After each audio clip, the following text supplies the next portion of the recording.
Hello champions, welcome to result guru channel. I am Harjot Mann और आज हम बहुत ही चीज़ें डिस्कस करने वाले हैं, स्ट्रैटेजीज डिस्कस करने वाले हैं। ठीक है, सारी चीज़ें डिस्कस करेंगे। आज है टीजीटी साइंस के बारे में डिस्कशन। ठीक है, तो उसके अंदर क्या सिलेबस आता है, फिजिक्स के बारे में स्पेसिफिकली डिस्कस करेंगे, फिजिक्स में क्या क्या चीज़ें हम लेके चलेंगे। ठीक है, क्योंकि हमारी मंडे से क्लास फिजिक्स में हुआ करेगी 12 से 1। ठीक है जी, तो आप ऑनलाइन आया करोगे और आप अपनी फिजिक्स की क्लास देखा करोगे। अब बात करते हैं फिजिक्स में अभी टीजीटी साइंस में क्या क्या चीजें हैं। पहली बात तो ये है कि आपकी मिनिमम एज जो रिक्वायरमेंट है दैट इज 21 ईयर्स, 21 साल के होने चाहिए आप 1 जुलाई 2022 से। ठीक है जी। अब उसके बाद क्या है, आपके पास दूसरी क्राइटेरिया है आपकी एलिजिबिलिटी क्राइटेरिया। पहली एज क्राइटेरिया हमने डिस्कस कर ली है, एलिजिबिलिटी क्राइटेरिया के बारे में बात कर लेते हैं। एलिजिबिलिटी क्राइटेरिया में आपके पास बीएससी में 2 सब्जेक्ट्स होने अनिवार्य हैं, that is one is chemistry रसायन विज्ञान, सेकंड इज भौतिक विज्ञान फिजिक्स। 2 आपके पास सब्जेक्ट होने बहुत ही कंपलसरी है और 2 साल तक आपने पढ़े होने चाहिए, 2 सब्जेक्ट्स और 2 साल तक। अगर मान लो कोई ऐसा बच्चा है जिसने केमिस्ट्री के साथ बायोलॉजी करी हो, उस पर फिजिक्स नहीं हो, तो प्लीज आप टीजीटी साइंस के बारे में यूपी टीजीटी साइंस के नहीं भरे। ठीक है, क्योंकि उसका कोई मतलब नहीं है। अब तीसरी बात यह है कि इसमें आपका कोई इंटरव्यू है ही नहीं, मतलब कि आपको यूपी गवर्नमेंट साथ के साथ ही लेना चाहती है। ठीक है, आपको इंटरव्यू भी नहीं पास करना। ठीक है, तो आपको ये पास सुनहरी मौका है, आपको इस चीज को यूज करना है। It is a golden opportunity. अगर मैं देखूं तो मैं इसको कहूंगी गोल्डन अपॉर्चुनिटी आपके पास। और जब भी कोई एग्जाम की तैयारी करते हैं ना, तो उसके बारे में सारी चीजें पता होना चाहिए, प्रॉपर सारी चीजें आपके पास, बुक्स। ठीक है, आपके पास सारी स्ट्रैटेजी होनी चाहिए कि आप कैसे करोगे तैयारी। अगर आपके एडमिट कार्ड आ गए, आपको क्या उसके बाद क्या चीज फॉलो करनी है। ठीक है, हर टाइम के आपके पास सारी चीजें होनी चाहिए। अब बात कर लेते हैं पहले हम एग्जाम पैटर्न के बारे में। एग्जाम पैटर्न में क्या क्या चीजें हैं, हम उस चीज को देखते हैं। ठीक है, बुक्स के बारे में भी मैं मेंशन करूंगी आपको। ठीक है, बुक्स कौन सी हम फॉलो कर सकते हैं, उस चीज के बारे में भी डिस्कशन होगी।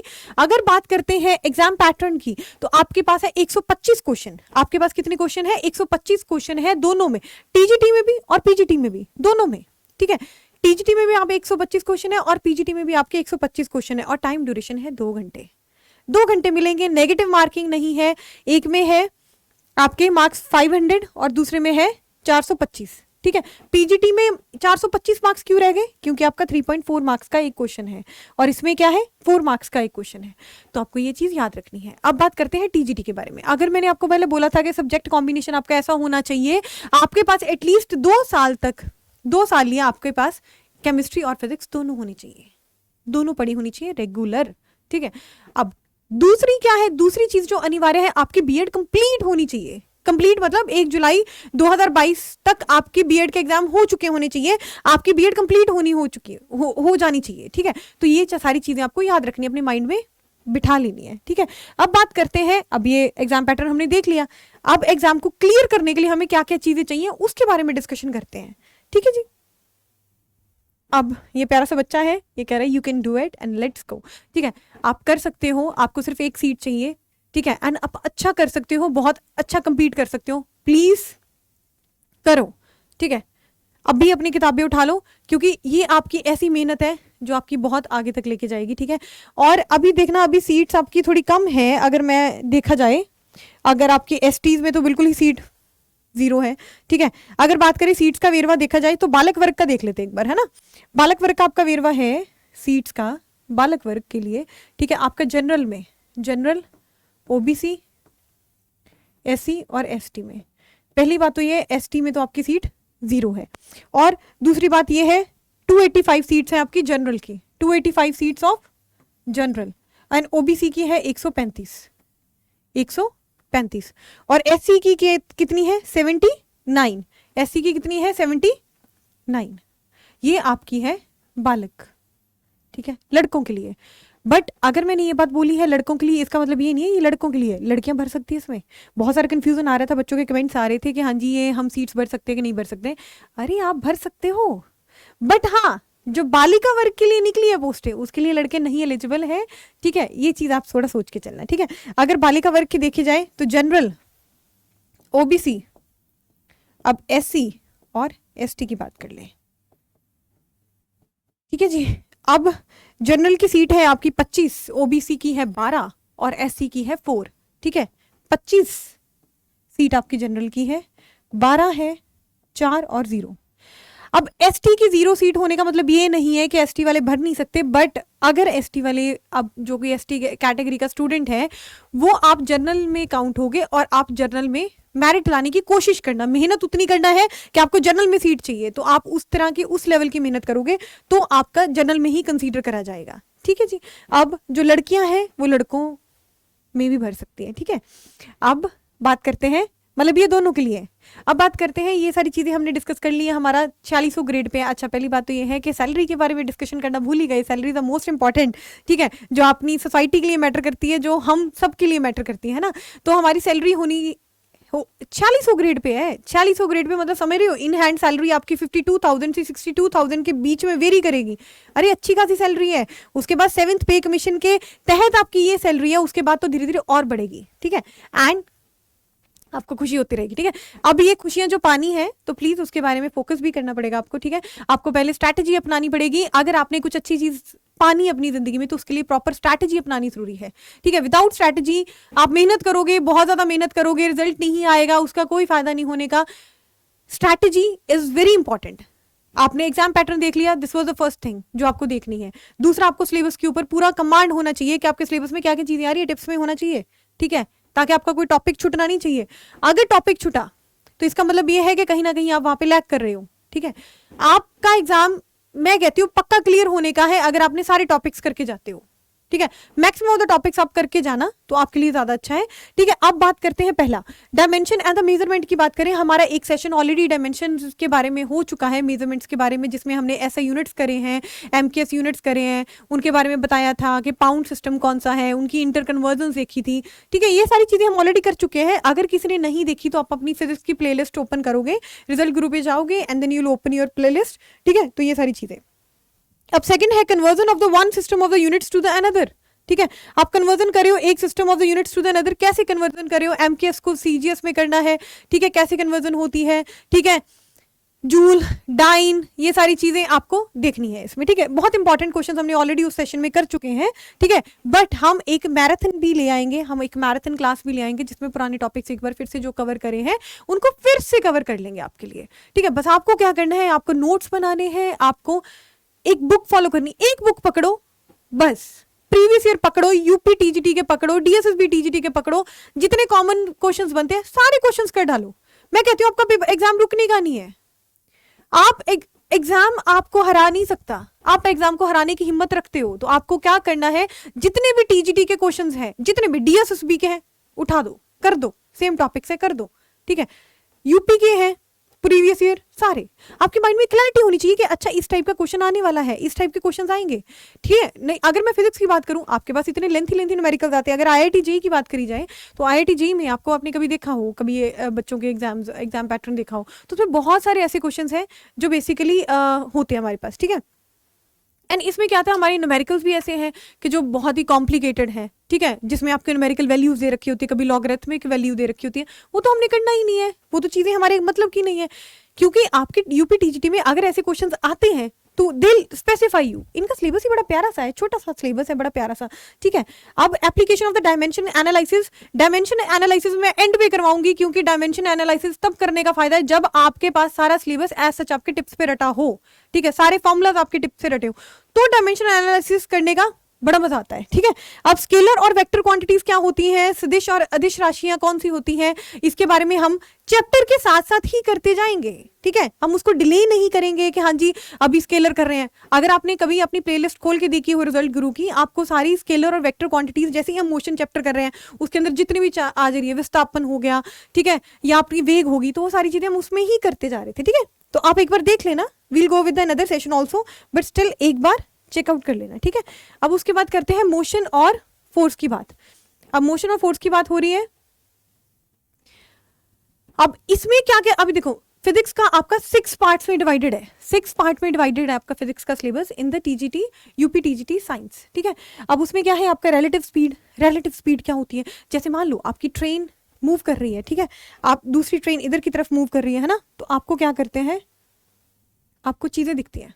ठीक है, आपको क्या चीजें दिखती हैं कि अभी जो सामने वाली ट्रेन है, अगर एक ट्रेन इधर की तरफ मूव कर रही है और दूसरी ट्रेन इधर की तरफ मूव कर रही है, तो आपको लगता है कि दूसरी ट्रेन बहुत ही ज्यादा स्पीड से मूव कर रही है।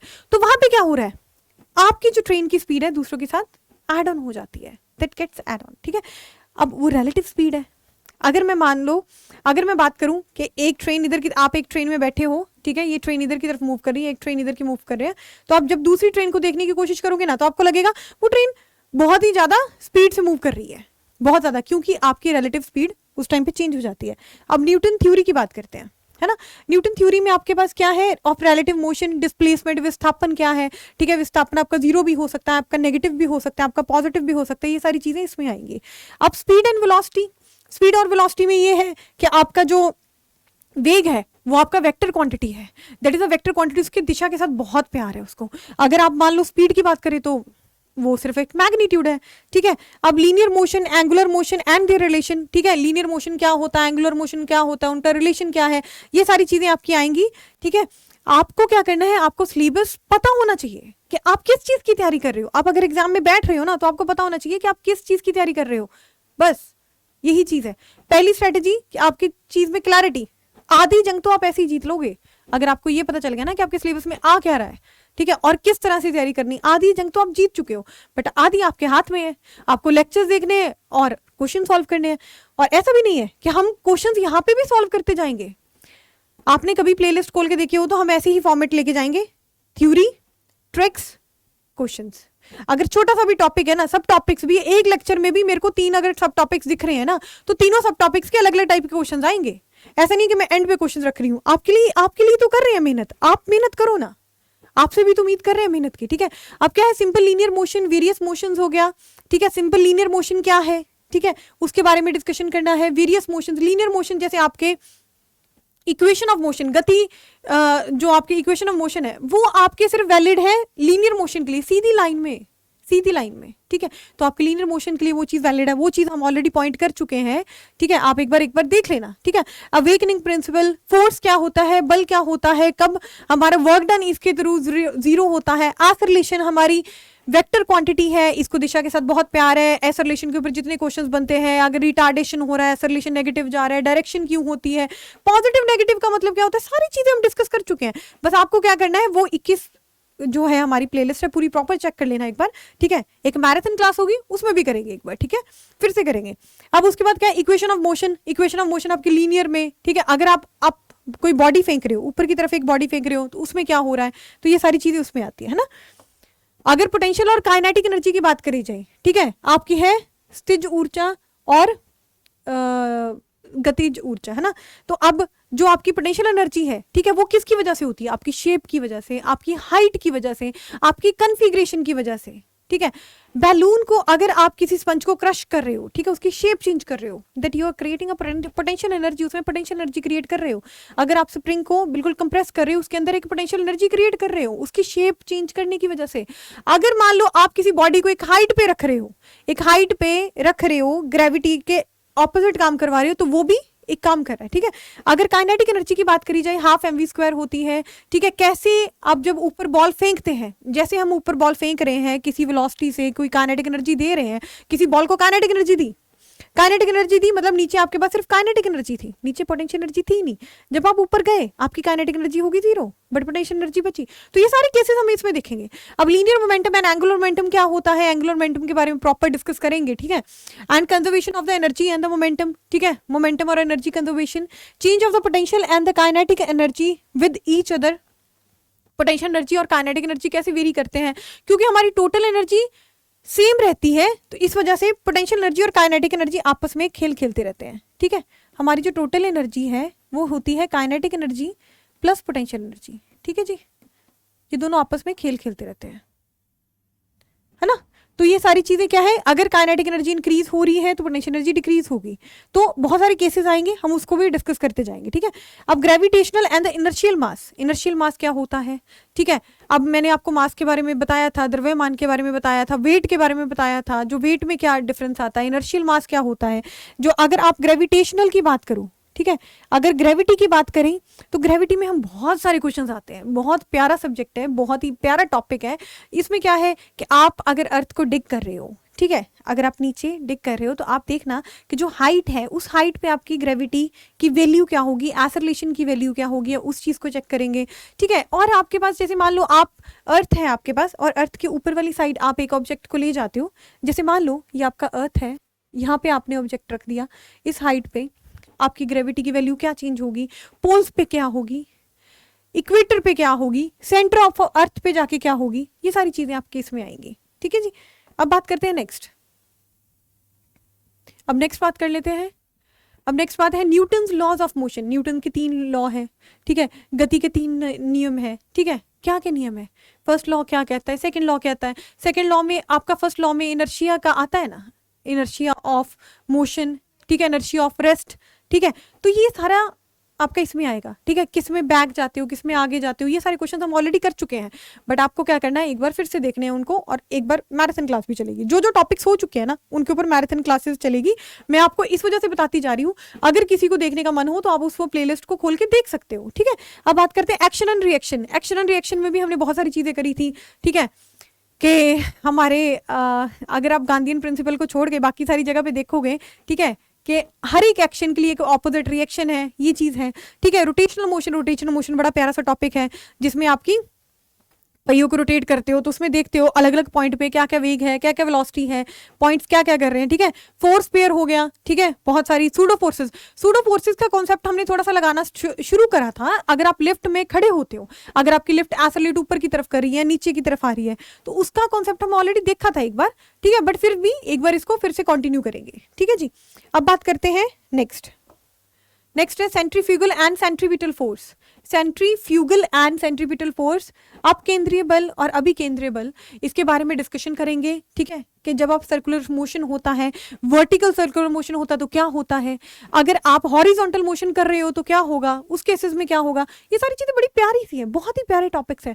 ठीक है, क्रोलिस फोर्स हो गया। ठीक है, ये आपका अर्थ की रोटेशन के साथ होता है। ठीक है, आपकी अर्थ रिवॉल्व करती है, क्रोलिस फोर्स पाया जाता है, तो उसके बारे में डिस्कशन करेंगे, बड़ा प्यारा टॉपिक है ये भी। ठीक है, न्यूटन्स लॉ ऑफ ग्रेविटेशनल। ठीक है, आपका न्यूटन लॉ और आपका कूलम लॉ वो कहीं ना कहीं सिमिलर है, क्या क्या डिफरेंसेस है। जैसे जैसे टॉपिक्स आते रहेंगे ना उनके बारे में प्रॉपर डिस्कशन, डिटेल डिस्कशन होगी। ठीक है, प्रॉपर डिटेल डिस्कशन करेंगे, विस्तार से जानकारी प्राप्त करेंगे। ठीक है, प्राप्त करेंगे। अब कैप्लर्स लॉ क्या है, कैप्लर्स लॉ ने आपके 3 लॉज दिए थे। ठीक है जी, तो अगर आपकी एक तो एरियल वेलोसिटी के बारे में बताया था, ठीक है, एक आपका टाइम पीरियड का रिलेशन बताया था। ठीक है, तो वो सारी चीजें, प्रोजेक्टाइल मोशन हो गया। प्रोजेक्टाइल मोशन में बड़े प्यारे से टॉपिक बनते हैं, जैसे एक क्वेश्चन आते हैं, जैसे आपका रेंज कितनी है, मैक्सिमम रेंज कितनी है, कितने पे आप फेंकोगे तो आपकी रेंज मैक्सिमम आए, हाइट मैक्सिमम आए। ठीक है, 2 टाइप की इक्वेशंस बनती है, एक इसमें हॉरिजॉन्टल बनती है, क्योंकि मैंने बताया था आपको लॉज ऑफ मोशन, जो लॉज ऑफ मोशन है आपके लीनियर में काम करते हैं। अब प्रोजेक्टाइल में क्या है, आप अगर किसी वस्तु को फेंक रहे हो, है ना, वस्तु को फेंक रहे हो, 2 टाइप की वेलोसिटीज बनेंगी, एक हॉरिजॉन्टल, ठीक है, एक वर्टिकल। तो आप दोनों के लिए अलग अलग इक्वेशंस निकालोगे, उसके बारे में बात करेंगे, बट आपके सीधे सीधे रिजल्ट्स आते हैं, हम समझेंगे और रिजल्ट्स को समझेंगे। ठीक है, अब प्रोजेक्टाइल मोशन हो गया, मोशन ऑफ सैटेलाइट्स हो गया, सैटेलाइट्स कैसे मूव करते हैं, जियो स्टेशनरी हो गया, सिंक्रोनस सैटेलाइट्स हो गया। जियो स्टेशनरी सैटेलाइट्स क्या है, जियो मतलब अर्थ, स्टेशनरी मतलब रुका हुआ, मतलब कि अगर आप अर्थ के साथ साथ उस चीज को रोटेट करवा रहे हो, ठीक है, ऐसे घुमा रहे हो, रिवॉल्व करवा रहे हो, इसका मतलब ये है कि भी उसका सेम ही होगा, अर्थ जितना ही हो उसका पीरियड होगा, है ना। तो अर्थ के रिस्पेक्ट में वो चीज आपको क्या दिखेगी, कांस्टेंट, रुकी हुई दिखेगी। ठीक है, आपको रुके मतलब स्टेशनरी दिखेगी वो। ठीक है, अब ये चीज एस्केप वेलोसिटी क्या है, कहीं पर आपके एग्जाम में, टीजीटी के एग्जाम में, डीएसएसबी टीजीटी का एग्जाम उठा के देख लेना, उसमें आपके इतने सारे क्वेश्चंस बनते हैं एस्केप वेलोसिटी के ऊपर। एस्केप वेलोसिटी का एक फेवरेट क्वेश्चन है कि बताओ एस्केप वेलोसिटी कितने की इक्वल होती है, तो आप सिंपल सी बात है 11.2 किलोमीटर पर सेकंड है, यहाँ पे पर सेकंड है। ठीक है, तो ये आपका बड़ा अच्छा सा है। ठीक है, इसके ऊपर इतने एम्पल क्वेश्चंस बनते हैं दुनिया भर के कैम वाले। ठीक है, अब उसके बाद क्या है आपके पास, ग्रेविटेशन एक्सेलरेशन क्या होता है, जी होता है, इसकी क्या वैल्यूज चेंज होती है, अगर आप मून पे जाते हो तो क्या होता है, किसके ऊपर डिपेंडेंट है आपका ग्रेविटेशनल जो कांस्टेंट है, कैपिटल जी है, इसको यूनिवर्सल कांस्टेंट बोला जाता है। यूनिवर्सल कांस्टेंट क्यों बोला जाता है, क्योंकि आपकी वैल्यू यहाँ पे चेंज नहीं होती, अगर आप मून पे भी जा रहे हो तब भी आपकी वैल्यू सेम रहेगी, सारी चीजें आपकी सेम रहेंगी। तो ये सारी चीजें आपने देख रखी हैं। ठीक है, अब नेक्स्ट करते हैं, अब वैल्यू ऑफ द जी, देखो हाइट, डेप्थ, सरफेस पे क्या होता है, जी की वैल्यू क्या होगी, अगर हाइट की तरफ जाते हैं, नीचे जा रहे हैं, डेप्थ में जा रहे हैं, हाइट ऊपर की तरफ जा रहे हैं अर्थ में, तो क्या क्या जी की वैल्यू कैसे चेंज होती है, उसके सीधे सीधे रिजल्ट्स आते हैं। ठीक है, उसके बारे में भी डिस्कशन करेंगे। सिंपल हार्मोनिक मोशन क्या होता है, इसके फीचर्स क्या होते हैं। सिंपल पेंडुलम में बड़े प्यारे से क्वेश्चन बनते हैं, जैसे मान लो आपका टाइम पीरियड का रिलेशन आपका लेंथ के साथ, आपका ग्रेविटी के साथ, ऐसे वाले क्वेश्चंस बनते हैं। तो आपको क्या करना है, हर एक टॉपिक में ना बड़े प्यारे चीजें हैं। देखो एग्जामिनर ज्यादातर आपको रिजेक्ट करवाना चाहता है, एक्सेप्ट नहीं करना चाहता, वो रिजेक्शन पॉलिसी फॉलो कर रहा है आपके ऊपर। ठीक है, आपको क्या करना है, आपको रिजेक्ट नहीं होना, आपको एक्सेप्ट होना है। तो जो चीज़ वो आपसे एक्सपेक्ट कर रहा है कि आप किताबों में उलझो, आप बहुत सारी चीज़ें पढ़ो एंड उसके बाद कुछ कुछ टॉपिक्स आप छोड़ दो, तो वो आपने करना नहीं है। आपने बिल्कुल फोकस स्टडी करनी है। आपको सिर्फ टारगेट होना चाहिए कि आपको यूपीटीजीटी की एक पोस्ट लेनी है, बस। इसके अलावा कोई टारगेट नहीं होना चाहिए माइंड में। 1 महीना 1.5 महीना सारी चीज़ें छोड़ दो, एवरीथिंग सब छोड़ दो। ठीक है, मोह माया प्यार सब छोड़ दो, सब त्याग दो। ठीक है, अब बात कर ले सिंपल पेंडुलम। एक conservative and non conservative forces होती हैं। कंजर्वेटिव फोर्सेज कौन सी होती है हमारी? कंजर्वेटिव फोर्सेज वो होती हैं जो बेसिकली अगर आप सर्कुलर पाथ की बात करें और वर्क डन हमारा 0 हो जाता है, वो आपका कंजर्वेटिव फोर्सेज है। रेस्टोरिंग फोर्सेज, रेस्टोरिंग फोर्सेज क्या है? जैसे मान लो आपका स्प्रिंग है, आपने स्प्रिंग को कंप्रेस करा। ठीक है, आपने कंप्रेस करा मतलब उसके अंदर एक फोर्स क्रिएट हो गई है, पोटेंशियल एनर्जी क्रिएट हो गई है। क्यों क्रिएट हुई है? क्योंकि आप उसकी शेप चेंज कर दी। उसका रिस्टोरिंग फोर्स मतलब वो दोबारा वापस अपनी जगह पे जाना चाहे, वो वापस अपनी जगह पे जाना चाहे, उसको बोलते हैं रिस्टोरिंग फोर्स। ठीक है, अब करते हैं factors affecting the time period. Length change कर दीजिए। ठीक है, मून पे ले गए आप, टाइम पीरियड चेंज हो गया, बस। क्या है इसमें? एक सिंपल सा फॉर्मूला है, प्यारा सा। ठीक है, अब इनर्शियल और नॉन इनर्शियल फ्रेम में आपने देखा हो कि आपके न्यूटन्स लॉ जो है वो आपके इनर्शियल फ्रेम में आपके वैलिड होते हैं। अगर नॉन इनर्शियल की बात करिए, नॉन इनर्शियल में वैलिड होते ही नहीं है, काम ही खत्म हो गई। नॉन इनर्शियल में वैलिड नहीं होते बच्चे। ठीक है, अब वेटलेसनेस इन द लिफ्ट। ठीक है, अगर आपकी लिफ्ट ऊपर की तरफ जा रही है, ठीक है, अगर आपकी लिफ्ट ऊपर की तरफ जा रही है तो आपको लगता है कि आप भारी हो गए हो। ठीक है, आपको लगता है कि आप भारी हो गए हो, आपने पता नहीं कितना कुछ खाया है। ठीक है, जैसे ही आपकी लिफ्ट नीचे की तरफ आती है तो आपको लगता है कि हाँ हमारा तो वेट है ही नहीं। ठीक है, तो वो सारे कंसेप्ट इसमें आते हैं। फिजिक्स बहुत ही प्यारा सब्जेक्ट है अगर आप उसको समझने की कोशिश करोगे। ठीक है, अगर आप उसको रियल लाइफ में देखने की कोशिश करोगे ना तो बहुत ही प्यारा सब्जेक्ट है। ठीक है, अब बात करते हैं नेक्स्ट। अगर आप प्रीवियस ईयर उठा के देखो, आपका जो हीट टॉपिक है ना, ठीक है, इसमें बहुत सारी चीजें, थर्मो भी इसमें है। ठीक है, बहुत सारी चीजें हैं इसमें एंड आपके मैक्सिमम क्वेश्चंस इसमें से आए थे पिछली बार हीट में। अब इस बार हो सकता है कि पैटर्न चेंज हो जाए, बट हमने सिलेबस के अकॉर्डिंग सारे टॉपिक्स करने हैं, किसी टॉपिक को छोड़ के नहीं जाना। अगर आप छोड़े तो वहीं पे आपके मार्क्स कट जाएंगे। ठीक है, और वैसे भी कंपटीशन तो 1-1 मार्क्स का है। ठीक है, 1-1 मार्क्स में आपकी लिस्ट बहुत लंबी चली जाएगी, नीचे नाम ढूंढते रह जाओगे, तो वो चीज नहीं करनी है। आपका नाम होना चाहिए टॉप पे। अगर आप रिजल्ट गुरु को फॉलो कर रहे हो, आपका नाम टॉप पे होना चाहिए। चुपचाप देखोगे, ऊपर की तरफ नाम होना चाहिए। ठीक है, भीड़ का हिस्सा मत बनो, भीड़ से अलग चलो, है ना। अब क्या है, हीट की बात करें, concept of the heat and the temperature. ठीक है, आपकी हीट और टेम्परेचर के बीच में क्या रिलेशन है? आपका अगर टेम्परेचर ज्यादा है, क्या होता है, कई बार कह रहे थे ना कि देखो जी, जो हमारी हॉट बॉडीज है वो हीट बाहर निकालती है। ठीक है, वो ऊर्जा बाहर देती है। क्या आपको पता है कि कोल्ड बॉडीज भी देती है ना, कोल्ड बॉडीज भी देती है, बट वो कम देती है as compare to hot bodies. हमें लगता हो कि कोल्ड बॉडी सिर्फ एक्सेप्ट कर रही हैं, आओ ऊर्जा दो हमें, नहीं, कोल्ड बॉडीज भी हीट देती हैं। बहुत सारे प्यारे प्यारे कॉन्सेप्ट है। देखो, एक बर्डनलेस पढ़ोगे ना तो चीजें इजीली क्लियर होंगी। अगर बर्डन लेके देखोगे, अरे फिजिक्स, भौतिक विज्ञान, नहीं समझ में आने का, पहले ही डर जाओगे तो कैसे फिजिक्स समझ में आएगी। तो फिजिक्स को समझने आप बहुत स्ट्रांग इंसान हो। ठीक है, एंड बड़े प्यारे तरीके से, अरे फिजिक्स माइंड है आपका यार, आइंस्टाइन हो। ठीक है, measurement of the temperature conversion from the one scale to another.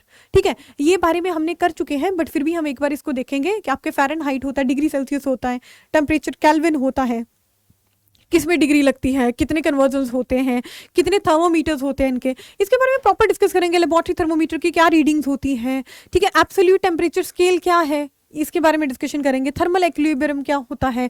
ठीक है, अब डिफ्यूजन हो गया। ठीक है, अब linear expansion, areal expansion and cuboidal expansion, इसमें क्या है, ये सब फॉर्मूला बेस्ड है। ये वाला टॉपिक आपका बिल्कुल फॉर्मूला बेस्ड है, कुछ नहीं है इसमें। ठीक है, इट्स नॉट लाइक दैट कि जो आप सोच रहे हो। ठीक है, ऑक्सीडेटिव सॉलिड्स क्या है। ठीक है, हीट कंडक्शन, अगर मैं बात करूं transfer methods of the heat, अगर आप ऊर्जा को ट्रांसफर करना चाहते हो, हीट को ट्रांसफर करना चाहते हो, कितने मेथड्स हैं आपके पास? ठीक है, 3 मेथड्स हैं। अगर मैं बोलूं तो 3 मेथड्स हैं, कंडक्शन, कन्वेंशन और कन्वेक्शन और रेडिएशन, 3 है। मैं तीनों को एक में ही पढ़ाऊंगी। आपके सब टॉपिक्स आपके सिलेबस में दे रखे हैं, बट हम उसके अकॉर्डिंग चलेंगे, ठीक है जी। अब उसके बाद करते हैं हीट कंडक्शन, फिर equilibrium of the temperature and the temperature gradient क्या होता है, इसके बारे में डिस्कशन करेंगे। And then is good and the bad conductors, बड़ा प्यारा सा टॉपिक है, ये आपको भी आता है बट फिर भी इसको डिस्कशन करते जाएंगे, ठीक है। Convection of the heat and convectional current क्या होता है, रेडिएशन ऑफ हीट क्या होता है, कैसे heat, radiation of the heat, वही आपकी सन से अर्थ की तरफ जो रेडिएशन आ रही है उसको, ठीक है, कैसे फाइंड आउट करना है, कैसे होता है, इंफ्रारेड होती है, क्या होती है, यूवी होती है, सारी चीजें प्रॉपर डिस्कस करेंगे। अब ये प्यारा सा टॉपिक जो दिख रहा है ना, ब्लैक बॉडी रेडिएशन, पूरा इसी के ऊपर है, ठीक है। अब ब्लैक बॉडी रेडिएशन के बारे में देख लेते हैं। अब देखो किरचॉफ लॉज आपके दो टाइप के हैं। अगर किरचॉफ के लॉ की बात करी जाए, दो टाइप के, एक इलेक्ट्रॉनिक्स में पाया जाता है जिसमें आप अपने आवेश को कंजर्व करते हो, किसी जंक्शन में पकड़ोगे, ठीक है, किसी जंक्शन में आप क्या करोगे, चार्ज को कंजर्व करने की कोशिश करोगे, किसी लूप में चार्ज को कंजर्व करने की कोशिश करोगे, क्योंकि आपका charge can neither be created nor be destroyed, ठीक है। तो ये आपका किरचॉफ लॉ था इलेक्ट्रॉनिक्स में, पर यहां पे आपका किरचॉफ लॉ क्या कह रहा है, good absorbers are good emitters, good absorbers are good emitters. अब ब्लैक बॉडी रेडिएशन क्या करती है, आपकी चीजें एब्जॉर्ब करती हैं, आपकी हीट को एब्जॉर्ब करती हैं। अब एमिसिविटी, अगर एमिसिविटी की बात करी जाए, ठीक है, फॉर ब्लैक बॉडी रेडिएशन, वो आपकी क्या होती है, E=1, वो होती है आपकी E=1 for black body, for black body, ठीक है जी, ये होती है आपकी E=1। अगर आप दूसरे सब्सटेंसेस की बात करी जाए, एमिसिविटी के बारे में बात करते हैं कि क्या होती है एक्चुअली में, इसका क्या मतलब है, ठीक है। अगर मैं बात करूं, अगर सब्सटेंसेस की बात करूं, दैट इज दूसरे सब्सटेंसेस के लिए इसकी emissivity for other substances, for other substances. अब एमिसिविटी क्या है, अब ये चीज तो हमने देख ली। एमिसिविटी है आपका rate of heat transfer, rate of heat transfer को अगर आप सब्सटेंस की और ब्लैक बॉडी की दोनों का रेशियो लेते हैं, उसको एमिसिविटी बोलते हैं। और आपकी ब्लैक बॉडी के में आपका क्या होता है, एमिसिविटी 1 होती है, ठीक है। अब इसके बारे में प्रॉपर डिस्कशन करेंगे, ठीक है। अब किरचॉफ लॉ हो गया। अब आपने कभी बीएससी में एक प्यारा सा ग्राफ वाला देखा था, बड़ा प्यारा सा था, उसमें क्या था आपके पास, ऐसे था, यहाँ पे एनर्जी थी कुछ, ठीक है, यहाँ पे आपकी एनर्जी थी और यहाँ पे था आपका वेवलेंथ। आप देख रहे थे आप एनर्जी आपकी टेम्परेचर के साथ आपका वेवलेंथ कितनी बाहर निकल रही है, जो चीजें बाहर निकल रही है, जो ऊर्जा बाहर निकली है, उसकी जो वेवलेंथ थी वो टेम्परेचर के साथ कैसे वेरी कर रही थी, ये चीज हम देख रहे थे, है ना। अब उसमें क्या है, आपने कभी बीएससी में करा हो, बीएससी में आपने पढ़ा ही है, वैसे मुझे पता है आप बहुत इंटेलिजेंट बच्चे हो, ठीक है। आपने देखा हो ऐसा कुछ ग्राफ बनता था, जैसे आपने टेम्परेचर बढ़ाया ये इधर की तरफ शिफ्ट हो गया, और टेम्परेचर बढ़ाया तो इधर की तरफ शिफ्ट हो गया। टेम्परेचर T1, यहाँ पे T2 है, यहाँ पे T3, मतलब आपका T1 ग्रेटर टेम्परेचर है than T2 then greater than T3, ये चीज थी, है ना जी, ये चीज आपने देख ली। अब नेक्स्ट बात करते हैं, इसमें क्या है, ठीक है। आपका डिस्प्लेसमेंट लॉ भी बहुत ही प्यारा सा टॉपिक है, ठीक है। ब्लैक बॉडी रेडिएशन बहुत ही प्यारा टॉपिक है, ठीक है। लोगों को लगता है कि black body is like that, TGT में आपके बहुत प्यारे टॉपिक्स है सारे, ठीक है। अब उसके बाद नेक्स्ट बात करते हैं planks law of the black body radiation, ठीक है, and radiation from the electromagnetic waves, ठीक है। इलेक्ट्रोमैग्नेटिक वेव्स क्या होती है, इसमें इलेक्ट्रिसिटी, आपका इलेक्ट्रिक फील्ड और मैग्नेटिक फील्ड आपके परपेंडिकुलर होती है, ठीक है, और आपकी प्रोपगेशन तो उन दोनों से भी परपेंडिकुलर चल रही होती है, ठीक है। तो आपने ये चीज देखी है, जैसे आपके इलेक्ट्रोमैग्नेटिक वेव्स क्या होती है, इलेक्ट्रोमैग्नेटिक वेव्स में आपने देखा ना, जैसे मान लो आप 3D में ऐसे बनाते हो, है ना, तो आपकी जैसे मान लो इलेक्ट्रिक फील्ड इधर की तरफ है और आपकी मैग्नेटिक फील्ड इधर की तरफ है, और आपकी जो वेव है वो इधर की तरफ जा रही होती है ना, ऐसा कुछ देखा ना हमने। तो ये सारी चीजें हैं। अब उसके बाद है pressure and the energy density, ठीक है, न्यूटन्स लॉ ऑफ कूलिंग, ठीक है, थर्मोडायनेमिक जो हमारे थर्मो के लॉज हैं वो भी सारे हम इसमें पढ़ेंगे, ठीक है। रेडिएशन मॉडिफिकेशन क्या होती है ये चीज पढ़ेंगे, ये आपके सिलेबस का पार्ट है बच्चे, आपको सिलेबस तो रटा होना चाहिए ना। अब स्टीफन लॉ बड़ा प्यारा है, ठीक है। अब स्टीफन लॉ में क्या है, जैसे आपका रेट है हीट ट्रांसफर का अपॉन टाइम, रेट मतलब कह दिया तो टाइम नीचे आ गया बस, ठीक है। अब उन्होंने बोला रेट ऑफ हीट ट्रांसफर, वो किसके डायरेक्टली प्रोपोर्शनल है, T की पावर 4, टेम्परेचर की पावर 4, है ना। फिर इन्होंने बोला, कहते जो रेट ऑफ हीट ट्रांसफर, ऐसा भी तो हो सकता है, ये डायरेक्टली प्रोपोर्शनल किसके इक्वल हो सकता है, एरिया ऑफ क्रॉस सेक्शन। जितना एरिया होगा उसके पास, बॉडी के पास जितना एरिया होगा वो इजीली हीट को डिसिपिएट कर सकता है बाहर की तरफ। तो ये वाला इसमें आ गया, ठीक है। अब ऐसे करके इक्वेशन बनाते थे, ठीक है। इसमें आपका स्टीफन कांस्टेंट आता था, स्टीफन कांस्टेंट की कुछ वैल्यू है, ठीक है। अब उसके बाद हीट कैपेसिटी क्या होती है, वाटर लेटेंट हीट एनर्जी क्या होती है, स्पेसिफिक हीट क्या होती है, गुप्त ऊष्मा क्या होती है, आपकी जो वेपर्स होते हैं, जो वाटर वेपर्स होते हैं, जो आपकी स्टीम बनती है, ठीक है, स्टीम आपकी क्यों इतनी खतरनाक होती है, वो सारे इसमें ही आते हैं, ठीक है। अब मेयर रिलेशन हो गया, ठीक है। अब ये सारी चीजें आपकी बहुत ही इंपॉर्टेंट है, आपको सिलेबस में एक भी चीज छोड़ के नहीं जानी, और हम सारी चीजें इस प्लेटफॉर्म पे करेंगे। और आपको क्या करना है, डेली क्लासेस लेनी है, 12 से 1 आपने लाइव आना है, ठीक है, और आपने डाउट्स पूछते जाना है, ठीक है। अब बात करते हैं ratio of the specific heats of the mono atomic, mono जिसमें 1 परमाणु है, डाई एटॉमिक जिसमें 2, और ट्राई एटॉमिक, इसमें सिर्फ फॉर्मुलाज है, इसमें सीधे सीधे फॉर्मुलाज है, कुछ नहीं है इसमें, ठीक है। जब टॉपिक करेंगे ना तो ये तो बड़े प्यारे से टॉपिक्स लगेंगे आपको। Measurement of heat change in straight, ठीक है, स्ट्रेट में चेंज होती है तो क्या क्या बोलते हैं हम उनको, है ना। हाइग्रोमीटर आपका होता है जो आपकी नमी होती है आपके इन्वायरमेंट में, जो आपके एटमॉस्फेयर में जो नमी होती है उसको मेजर करने के लिए हाइग्रोमीटर यूज करते हैं। Mechanical equivalent of the heat हो गया, first law of the thermodynamics, सारे लॉस करेंगे, ठीक है। तो ये सारी चीजें हम करते जाएंगे। एंड देन उसके बाद क्या है, मैंने बोला था कि आपके फिजिक्स का 6 टॉपिक्स में डिवाइडेड है, ठीक है। आपके सिलेबस में 6 टॉपिक्स दे रखे हैं, तो उसमें से एक है लाइट, प्रकाश, ठीक है। अब उसमें क्या करेंगे, हम पहले प्लेन मिरर पढ़ेंगे, प्लेन मिरर में कैसी इमेज बनती है उनको रटेंगे, ठीक है। एक ट्रिक्स के साथ याद करेंगे कि कैसे मिरर्स के कभी इमेजेस को आप भूलोगे नहीं कि इमेजेस में हो क्या रहा है, ठीक है। फिर उसके बाद रिफ्रैक्शन क्या है, ठीक है। रिफ्रैक्शन मतलब आपकी लाइट अगर एक मीडियम से दूसरी मीडियम में जा रही है तो उसके अंदर क्या चीज डिफरेंस होता है, वेलोसिटी चेंज होती है, क्या चीज कांस्टेंट रहती है, वो सारी चीजें देखेंगे। फॉर्मेशन ऑफ द इमेज क्या होती है, फॉर्मेशन कैसे होती है, कितनी रेस चाहिए हमें एटलीस्ट उसको इंटरसेक्ट करवाने के लिए, ठीक है। बहुत इजी वाले कॉन्सेप्ट है। ह्यूमन आई, वैसे तो ये बायो का पार्ट है बट आपके फिजिक्स में भी मेंशन है, ठीक है। तो बड़ा प्यारा सा टॉपिक है ह्यूमन आई, वो भी करेंगे, ठीक है। रियल एंड इमेजिनरी इमेजेस हो गया, डिफ्यूजन ऑफ लाइट हो गया। देखो इन्होंने डिफ्यूजन, पोलराइजेशन और इंटरफेरेंस मेंशन कर रखा है आपके सिलेबस में, तो ये अच्छे टॉपिक्स हैं, तो आपको ये करके जाने हैं हर हाल में, ठीक है। अब देखो मायोपिया एंड हाइपरमेट्रोपिया क्या होता है, ठीक है। Far and the near sightedness क्या है ना, इसको ये बोलते हैं। Minimum distance of the clear visibility, minimum distance of the clear visibility मतलब 25 सेंटीमीटर तक आप चीज को दूर रखोगे, अगर पास में लेके आओगे तो आपकी चीज दिखेगी नहीं, उतनी क्लैरिटी के साथ चीजें नहीं दिखेंगी, ठीक है। तो आपको एटलीस्ट 25 जो मिनिमम डिस्टेंस है। और मैक्सिमम डिस्टेंस कितना होता है, मैक्सिमम डिस्टेंस हमारा होता है इनफाइनाइट, कहते हैं इनफाइनाइट तक देखते, पर हमें तो कुछ चीज़ों के बाद ही हमें चीज़ें देखनी बंद हो जाती हैं, ठीक है। तो बट ये है, वैसे अगर बात करी जाए maximum distance of clear visibility ऐसे बोलते हैं, मैक्सिमम डिस्टेंस हम कहाँ तक देख सकते हैं, तो इनफाइनाइट है, पर इन रियल हमारी सिचुएशंस कुछ और है, ठीक है। अब basic concept of the interference, diffraction, ठीक है, एंड पोलराइजेशन, ठीक है, क्या क्या होता है, किस में आपकी वेव प्रॉपर्टी शो होती है लाइट की, किस में आपका पार्टिकल नेचर शो होता है, ये सारी चीजें इसमें बड़ी प्यारी प्यारी चीजें आएंगी, ठीक है। कभी आपकी वेव पार्टिकल बन जाएगी, ठीक है, और कभी आपकी लाइट वेव बन जाएगी, कभी आपकी लाइट पार्टिकल की तरह रिएक्ट करेगी, फोटोन, फोटो इलेक्ट्रिक इफेक्ट में आपका photon is a particle nature of light, है ना।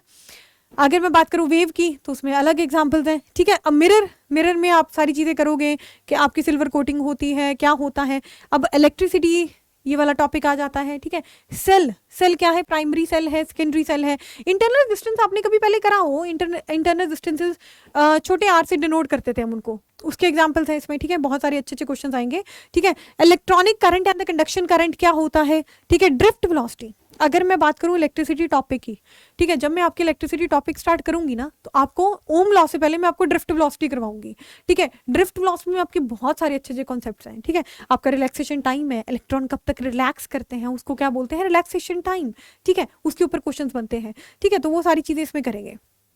मीन फ्री पाथ हो गया, ठीक है, रिलैक्सेशन टाइम हो गया, आराम अवस्था होगी, ठीक है। ओम लॉ, ठीक है, ओम का नियम हो गया। Resistance in the series and the parallel combination, आपने देखा हो कभी, आपको एग्जाम में क्वेश्चन बड़े प्यारे प्यारे क्वेश्चन देते हैं, पर मैं सच बता रही हूँ ये बहुत ही प्यारा टॉपिक है, मेरा फेवरेट होता था resistance in series and parallel, क्योंकि जितना मर्जी डिफिकल्ट दे दे, जितना मर्जी डिफिकल्ट दे दे, बहुत ईजिली सॉल्व होते हैं ये, ठीक है। अब जैसे मान लो इन्होंने ऐसा दिया, एक इधर की तरफ दे दिया, एक इधर की तरफ दे दिया, ठीक है। फिर इन्होंने एक यहाँ पे दे दिया, एक यहाँ पे दे दिया, एक यहाँ पे दे दिया, ठीक है, एक यहाँ पे दे दिया, ठीक है। ऐसे वाला क्या है, ये दोनों सीरीज में है, फिर इनके रिजल्टेंट फाइंड आउट कर लिया, ये आपस में दोनों पैरेलल में है, ये दोनों पैरेलल में है, ये सीरीज में है, तीनों का आप देखोगे फिर तीनों सीरीज में है। अरे बहुत प्यारे क्वेश्चंस बनते हैं इसमें, ठीक है, और इतने इजी कि आपको मन खुश हो जाएगा, ठीक है। Measurement of the current and the potential difference, आप करंट को मेजरमेंट करोगे एंड पोटेंशियल डिफरेंस, ठीक है, वो सारी चीजें आप इसमें आएंगी, ठीक है। अब बात करते हैं नेक्स्ट की conversion of the galvanometer and the ammeter and the voltmeter. मैंने आपको क्लास में एक बार करवाया था कि गैल्वेनोमीटर और एमीटर में क्या डिफरेंस होता है और वोल्टमीटर में क्या डिफरेंस होता है, और वोल्टमीटर हम कहाँ लगाते हैं, ये सारी चीजें देखी थी, किस में रेजिस्टेंस ज्यादा होती है, किस में रेजिस्टेंस कम रखते हैं, क्यों रखते हैं, ठीक है। तो ये सारी चीजें हम कर चुके हैं, ठीक है, बट आप एक बार फिर भी हम करेंगे इनको, एक बार फिर भी करेंगे, ठीक है। अब गैल्वेनोमीटर क्या होता है आपका, गैल्वेनोमीटर होता है आपका बिल्कुल ही स्मॉल करंट्स के बारे में बताने वाला, ठीक है, सिर्फ डिफ्लेक्शन बताएगा। 10⁻³ एम्पियर इतना करंट बताता है सिर्फ, ठीक है, इतने छोटे छोटे करंट्स बताता है ये 10⁻³ एम्पियर, ये आपका गैल्वेनोमीटर का काम है। और आपका एमीटर का क्या है, एमीटर तो आपको प्रॉपर करंट की वैल्यू बताएगा, इतना एम्पियर है, 1 एम्पियर है, 2 एम्पियर है, 3 एम्पियर है, कितना है, ठीक है। अब आपका वोल्टमीटर, अब वोल्टमीटर क्या है, पोटेंशियल डिफरेंस मेजर करता है, ठीक है, पोटेंशियल डिफरेंस के बारे में भी हम एक्सप्लेन करेंगे, ठीक है, पूरा ढंग से समझेंगे। अब जो आपका वोल्टमीटर है, वोल्टमीटर आपका क्या बताता है, आप हमेशा ही उसको किसी रेजिस्टेंस के यहां पे लगाओगे, ठीक है, क्योंकि आपका पोटेंशियल डिफरेंस 2 पॉइंट्स के बीच में फाइंड आउट होता है, ठीक है, तो आप वहां पे वोल्ट कैलकुलेट करते हो, ठीक है। अगर आप सीरीज की बात करो, सीरीज में आपका करंट सेम रहता है। अगर आप पैरेलल की बात करो, पैरेलल में क्या होता है, एक रेजिस्टेंस यहाँ पे भी लग जाता है ना, ऐसे होता है ना, एक और लगा दो चाहे, है ना, तो ये आपका पैरेलल का है ना। पैरेलल में क्या हो रहा था हमारा, आपका एक ही पॉइंट है, दूसरा भी दूसरा पॉइंट, सेम पॉइंट्स है, मतलब आपका पोटेंशियल डिफरेंस सेम रहता है, ठीक है। अब ये चीज है। अब व्हीटस्टोन ब्रिज, ये तो उससे भी ज्यादा प्यारा है, ठीक है। अब ये देखो, एक यहाँ पे, एक रेजिस्टेंस यहाँ पे, ठीक है, एक रेजिस्टेंस आपका यहाँ पे होता था, एक रेजिस्टेंस यहाँ पे होता था, ऐसे करके बनता था व्हीटस्टोन ब्रिज, ठीक है। उसमें बताया जाता था कि इन दोनों के बीच में कोई पोटेंशियल डिफरेंस नहीं होना चाहिए, ठीक है, व्हीटस्टोन ब्रिज बनाने के लिए। फिर इनके रेशियोज इक्वल करते थे, ठीक है, ये वाला रेशियो इक्वल टू ये वाला रेशियो, ठीक है। Difference between the AC and the DC, ठीक है, आपके रेक्टिफाइज क्या होते हैं, रेक्टिफाइज को कहाँ यूज करते हैं, ये सारी चीजें इसमें आएंगी, ठीक है। ट्रांसफॉर्मर्स क्या है, 2 कॉइल्स यूज होते हैं, चोक क्या है, मीटर एंड द जनरेटर्स क्या है, ये सारी चीजें आप इसमें करोगे, ठीक है जी। अब मॉडर्न फिजिक्स की बात कर लेते हैं, प्यारी सी मॉडर्न फिजिक्स, ठीक है। अब क्या है, structure of atom. Structure of atom आपने केमिस्ट्री के सेशंस देख लेना एक बार, ठीक है, हमारी केमिस्ट्री की प्लेलिस्ट है, उसमें आपके 7 to 8 लेक्चर्स होंगे, उसमें आपकी सारी चीजें हैं, उसमें बहुत सारे मॉडर्न फिजिक्स के तो आपके वहां पे भी कंप्लीट हो चुके हैं, बट एक बार हम फिजिक्स में भी पूरा कर लेंगे, ठीक है जी। वैसे कॉन्सेप्ट सेम ही रहेगा, वैसे कॉन्सेप्ट से बिल्कुल सेम रहेगा, ठीक है। अब आपका स्ट्रक्चर ऑफ द एटम है, वेक्टर मॉडल ऑफ एटम है, hydrogen atom theory of the Bohr है, basic concepts of nuclear energy है। न्यूक्लियर एनर्जी के में जैसे फिजन हो गया, फ्यूजन हो गया, ठीक है। आपका जो हाइड्रोजन है उसकी एनर्जी, आप हाइड्रोजन यूज होता है, हाइड्रोजन और हीलियम होता है, ठीक है। अगर आप सन की बात करी जाए तो हमारा फिशन और फ्यूजन होता है, किसमें ज्यादा एनर्जी होती है, कितने इलेक्ट्रॉन वोल्ट ज्यादा एनर्जी पाई जाती है, तो ये सारी चीजें इसमें आएंगी, ठीक है जी। अब बात करते हैं नेक्स्ट, फ्यूजन एंड फिशन क्या होता है, ये हम ऑलरेडी डिस्कस कर चुके हैं क्लास में भी, बट आप फिर भी इसको एक बार देख लेना, ठीक है। हम एक बार फिर से दोबारा टॉपिक को करेंगे, ठीक है। हाफ टाइम पीरियड क्या होता है, ये सारी चीजें, फॉर्मेशन ऑफ रेज हो गया, अल्फा बीटा गामा, किसकी पेनिट्रेशन ज्यादा है, ठीक है, कौन सा ज्यादा इजीली यूज होता है, हार्ड एक्सरेज क्या होती है, सॉफ्ट एक्सरेज क्या होती है, एक्सरेज बनती कैसी है, ये सारी चीजें इसमें आएंगी। अब फोटो इलेक्ट्रिक इफेक्ट तो बड़ा प्यारा सा है, इसमें तो आपका लाइट, जो आपका लाइट है वो क्या नेचर शो कर रहा है, आपका पार्टिकल नेचर शो कर रहा है। उसमें आप एक फोटोन है, क्वांटा ऑफ एनर्जी है, क्वांटा ऑफ लाइट है, लाइट एनर्जी है वो, ठीक है, वो आप किसी मेटल के ऊपर स्ट्राइक करवाते हो, अब कुछ स्पेसिफिक एनर्जी देनी पड़ेगी, कुछ स्पेसिफिक फोटोन किसी स्पेसिफिक एनर्जी का देना पड़ेगा, अब वो उसके ऊपर स्ट्राइक करवाते हो, स्ट्राइक करवाने से क्या होता है, एक इलेक्ट्रॉन बाहर निकालता है, इसको बोलते हैं फोटो इलेक्ट्रिक इफेक्ट, क्योंकि आप फोटोन यूज कर रहे हो, इलेक्ट्रिक मतलब इलेक्ट्रिसिटी, इलेक्ट्रॉन्स को बाहर निकाल रहे हो, ठीक है जी। अब पीएन जंक्शन है, एनपीएन जंक्शन क्या है, पीएनपी जंक्शंस क्या है, सेमीकंडक्टर्स क्या है, ये सारा आप इसका टॉपिक है, ठीक है। अब उसके बाद क्या है आपका बेसिक कॉन्सेप्ट ऑफ एम्पलीफायर।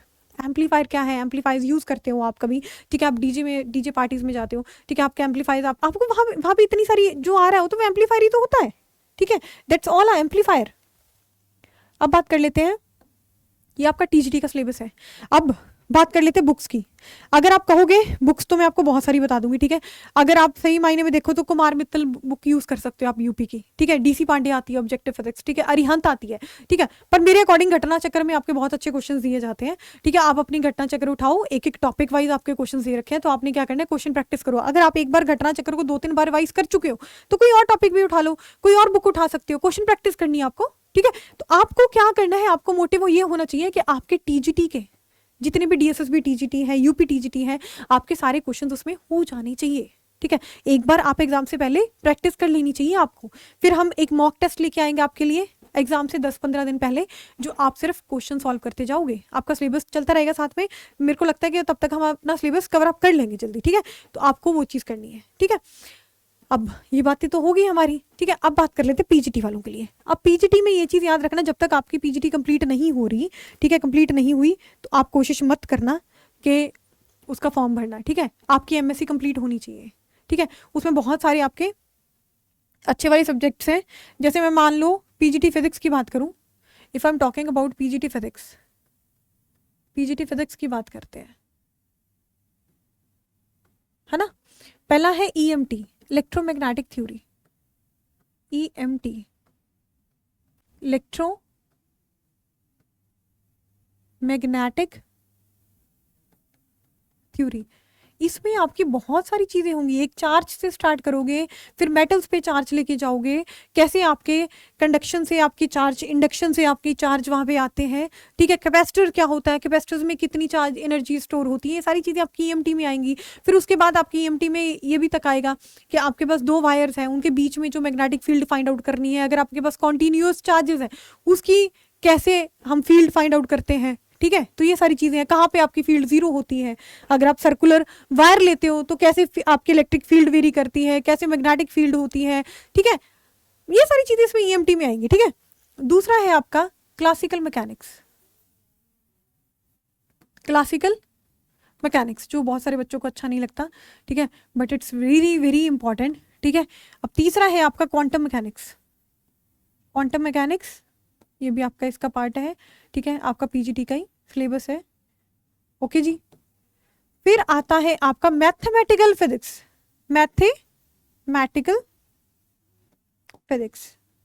अब मैथमेटिकल फिजिक्स में क्या क्या चीजें हैं हमारे पास, मैथमेटिकल फिजिक्स में तो बहुत सारी चीजें हैं, ठीक है। आपके लिए जेंडरे, ठीक है, ये सारी इक्वेशंस मैथमेटिकल फिजिक्स में आती हैं, ठीक है।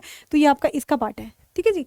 आपका पीजीटी का सिलेबस का पार्ट है, ये देखना, ये पीजीटी का सिलेबस है आपका, ठीक है। फिर आप इलेक्ट्रॉनिक्स में पढ़ते हो, इलेक्ट्रॉनिक्स आपकी स्टार्ट होगी। इलेक्ट्रॉनिक कहाँ से स्टार्ट होगी, ऑक्टाहेड्रल सिस्टम क्या है, डेसिमल सिस्टम क्या है, ठीक है, हेक्साडेसिमल सिस्टम क्या है, यहाँ से स्टार्ट करेंगे। उसके बाद फ्लिप फ्लॉप्स क्या होते हैं, फ्लिप फ्लॉप्स भी आपके इसके पार्ट है इलेक्ट्रॉनिक्स के, ठीक है। तो इलेक्ट्रॉनिक्स में बहुत सारी चीज़ें, इक्वेशंस बनानी, ठीक है, ये सारी चीज़ें आपकी इसकी पार्ट है, ओके जी। फिर आपके आती है थर्मोडायनेमिक्स, ठीक है। अब थर्मोडायनेमिक्स आ गई आपकी। अब थर्मो में आपने बहुत सारे गैसियस इक्वेशंस पढ़ोगे, ठीक है। और फिर आपका आता है एटॉमिक एंड मॉलिक्यूलर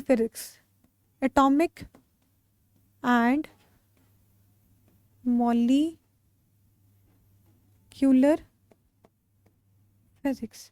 इसमें क्या है आपके एटॉमिक एंड मॉलिक्यूलर फिजिक्स में आपके क्या होगा, पैकेजिंग डेंसिटी क्या होती है, आपके अगर क्यूबॉइड की शेप है, कैसे कैसे स्ट्रक्चर्स होते हैं एटम्स और मॉलिक्यूल्स के, पैकेजिंग डेंसिटी फाइंड आउट करनी है, ठीक है, कैसे कैसे स्ट्रक्चर्स बनते हैं, ठीक है।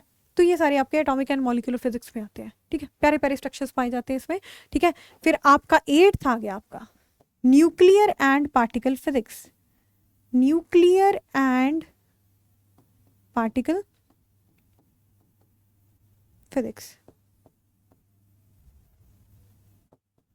ओके जी, न्यूक्लियर एंड पार्टिकल फिजिक्स। तो आपको क्या करना है, तैयारी करनी स्टार्ट कर देनी है, क्योंकि आपके पास टाइम बहुत ही ज़्यादा कम है। मेरी मानो तो आप एक बुक रेफर कर लो, ठीक है। कुमार मित्तल की यूज़ कर सकते हो, एनसीईआरटीज यूज़ कर सकते हो, एनसीईआरटी +1 +2 की रट मारो टीजीटी के लिए, ठीक है, छोड़ो मत उसको, ठीक है।